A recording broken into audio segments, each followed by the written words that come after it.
As promised, my next bakery recipe I'm sharing is my peanut butter chocolate cheesecake. With any cheesecake, you need to plan ahead if you're serving this at a specific time because it's essential to let cheesecakes cool properly to avoid cracking and allow time for them to properly set up. Here's your ingredient list again. Also keep in mind I add toppings to most of my cheesecakes to enhance their aesthetic appearance, and I don't include those items in the ingredients. But I am happy to provide tutorials on those as well. Just drop me a comment if you'd like to see those. If you enjoyed this series, please consider following, subscribing, liking, sharing, and commenting.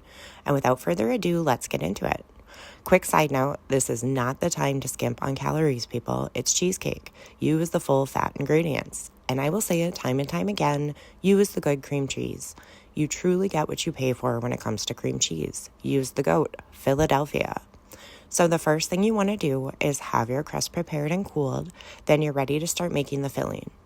You'll start with 1 cup of ricotta cheese and add 3 tablespoons of milk. I've also used heavy cream or even coffee creamer in the past with great results. You'll blend those together until smooth. Now, how you do this depends on the equipment that you personally have. I like to do this with a handheld immersion blender, but feel free to use a blender, food processor, NutriBullet, or whatever you have that will get the job done. Now add your ricotta mixture to your mixing bowl. If you don't have a stand mixer, that's absolutely fine. I have done this plenty of times with a handheld mixer. Next in the bowl goes 2 blocks of softened cream cheese. If you forgot to soften your cream cheese, you can easily do this in the microwave. I microwave my cream cheese for a total of a minute, 30-second intervals, turning the bowl about halfway through. And what kind of cream cheese are we using? That's right, Philadelphia. Get on board. Next, add 1/2 cup of granulated sugar. If you're using a stand mixer, now is the time to get out your whip attachment. And if you're using a hand mixer, obviously just go get your hand mixer ready. Now you're going to want to whip this until the mixture is silky smooth, light, and fluffy. I find that this usually takes about 3 minutes or so in the stand mixer on a medium, low, medium-ish speed. It really just depends on a variety of factors such as the temperature in your house, humidity, etc. Now, before we go any further, you're going to want to scrape down the edges of your bowl and get anything that is stuck on there. That way we don't end up with any weird lumps or anything. For the purposes of filming, because of my tiny kitchen and my setup, I had to take my bowl right out of the stand mixer. But obviously this is not required. At this point, your cream cheese mixture should be perfectly silky smooth, light, and fluffy. If you are still seeing any lumps, just throw it back in the mixer for a couple of minutes until you don't see lumps anymore. Next, you'll add in 3/4 of a cup of sour cream and put the mixer back on for another minute or two, just until everything is fully incorporated. And don't forget to scrape down the sides again. Now you'll add your 2 room temperature eggs. Add them one at a time, mixing after each one until just incorporated. Do not overmix your batter at this point. And please dirty the extra dish and crack them into a separate vessel to add them. You don't want a chance getting eggshells in your cream cheese mixture. Trust me on this. If you forgot to take your eggs out ahead of time, you can warm them up by placing them in a bowl of lukewarm water for a few minutes. This works like a charm.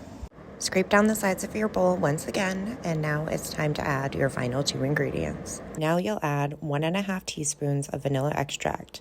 Now typically I use McCormick or Watkins brand, but I didn't have any on hand, so we're just using what we have. And then about 1/8 of a teaspoon of caramel extract.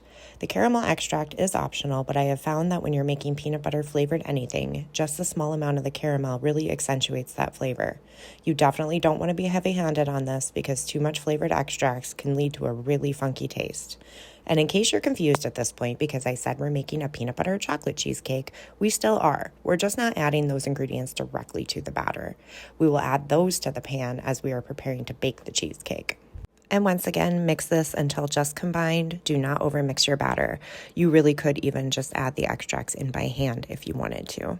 Now that the base batter is made, you'll want to prepare your crust. Go find your nonstick spray and spray just the inner edges of the pan. Try not to get it on the crust too much.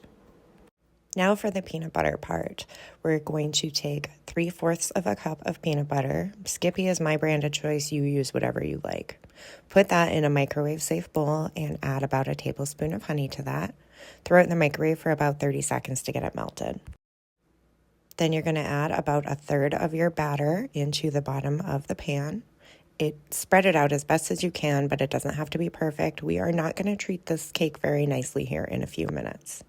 Put a towel underneath your cheesecake pan. You'll see why here in a second. This part is optional. If you don't care about all the racket you're going to make, you can skip this part. But we're going to basically pound this batter on the counter to get all the air bubbles out.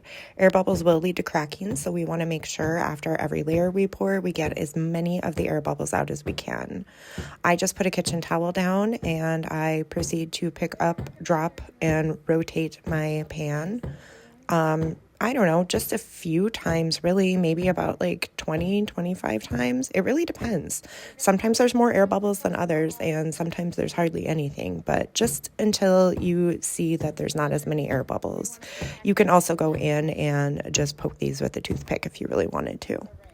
Now grab your melted peanut butter, and we're going to drizzle about a third of it on top of the first layer of batter. It doesn't have to be perfect. Be creative. Use your imagination. Color outside the lines. It doesn't really matter. Nobody's ever going to see this anyway. And then I just like to go in and marble it with a knife. While it does look pretty, the purpose of this is just to evenly distribute the peanut butter throughout. Then I go in with about half of my chocolate chips. I use about a half a cup of chocolate chips per layer here. I don't really measure them, I just eyeball them. If you are a fan of dark chocolate or white chocolate, please use those instead. Today I just used milk chocolate.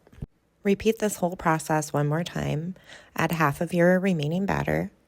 Pound it back on the counter to pop all those air bubbles again. Then add half of your remaining peanut butter. Do the marbling, but try not to go all the way down to the bottom with your knife. You just want to get the layer that the peanut butter is on. We don't want to disturb all the rest of the things that we already put in there. Then add the rest of your chocolate chips. Next, you're going to add the rest of your batter. Pound it on the counter, get all the air bubbles out again, and then drizzle the remaining chocolate. This is the layer that you want to be a little more careful on because people will see it. Now, you don't have to put the peanut butter on top. I like to just because of aesthetic reasons. But if you do put toppings on your cheesecake that are going to show through the batter, be mindful that this can promote cracking more easily. Now we need to prepare the pan for baking the cheesecake. Cheesecakes need to be baked in a water bath, and that's to help promote the even cooking of the cheesecake, maintaining that silky smooth texture, and to prevent cracking. If you've ever made a cheesecake before with a water bath and not prepared your pan properly and had water leakage, you know it can ruin all that hard work in a hurry. So for this next part, I also recommend going name brand and buying the heavy-duty Reynolds Wrap brand foil. Now, some of you might think I'm being wasteful with foil, but I've had too many cheesecakes ruined over the years to chance anything. So use less foil if you really want to, but don't say I didn't warn you. And yes, I know you can buy those silicone molds that fit over springform pans, but I personally just don't like them. Use them if you want. The choice is yours. Now I'll show you what I do. Take a layer of heavy-duty foil and wrap it around the base of the pan very tightly, but ensuring that you don't rip the foil. Then I take an oven bag and put the springform pan inside of it. Scrunch down the sides of the oven bag so it's not exposed. I leave it going up about halfway height of the pan, and then I use 2 more layers of foil to secure it in there. I just go around the edges and make sure there's no air gaps or places that water can get in. I like to leave a scrunched up layer of overlap foil around the top edge of the pan. And again, this is just to ensure there's no water leakage. At this point, you can start preheating your oven, boil a small pot of water, and find yourself a deep pan that your springform pan will fit nicely into. Put that large pan in the oven while you preheat. After your water has come to a boil and your oven is up to temperature, go ahead and carefully pour the water in the pan. I like to do this while the pan is in the oven and very carefully place your springform pan inside of the pan with the water. Close your oven door. Set your timer for 40 minutes. When the timer goes off, shut off your oven, and for the love of God, don't open that door for at least 2 hours. We want the cheesecake to completely cool inside of the oven. I personally leave mine in there for longer, but that's totally up to you.